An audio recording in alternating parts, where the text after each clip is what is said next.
Orin blogs থেকে বলছিলাম। আশা করছি আমার ভিউয়ার্স ভাই বোনেরা ভালো আছেন, আমিও ভালো আছি। ব্লগটি শুরু করলাম বিকেল থেকে। আমি একটা মশলা চা রান্না করব, এখানে সব ইনগ্রিডিয়েন্টসগুলো দেখালাম। আর এখানে আমি 1 কাপ পরিমাণ পানি নিয়ে নিলাম, পানিটা আমি দিয়ে দিলাম একটা হাঁড়িতে।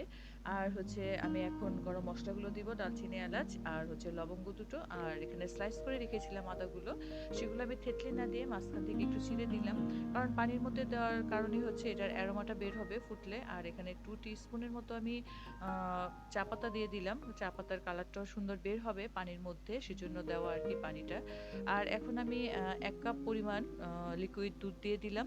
তো দুধটা দেওয়ার পরে তারপর আমি এখন চিনিটা অ্যাড করব, এটা যার যার স্বাদ অনুযায়ী আপনারা দেবেন। আমি 2 টিস্পুনের মতো চিনিটা দিলাম।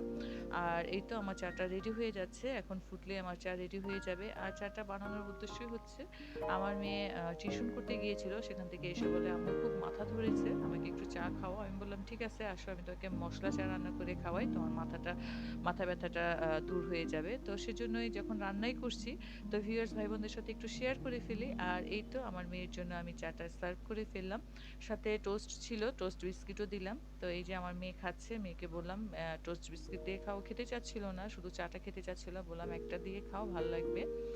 তো যাই হোক, চাটা কিন্তু খুব ভালো ছিল খেতে, খুব টেস্ট হয়েছিল।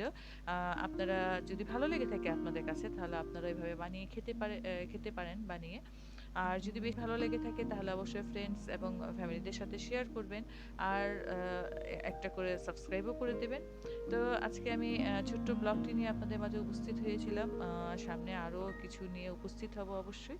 তো আজকে আমি এখানেই বিদায় নিচ্ছি। আসসালামু আলাইকুম।